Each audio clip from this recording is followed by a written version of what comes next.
A former Pittsfield teacher indicted today, alleged to have raped students from Miss Hall's school. Authorities began investigating in spring 2024 following allegations of Matthew Rutledge sexually assaulting students while teaching at Miss Hall's.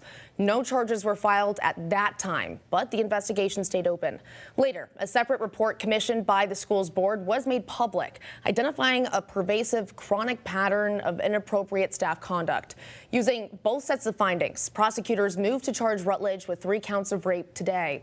Investigation into Rutledge and any suspected criminal conduct of other staff at Miss Hall's is ongoing. If you have information or allegations, you're urged to contact the Berkshire DA's office.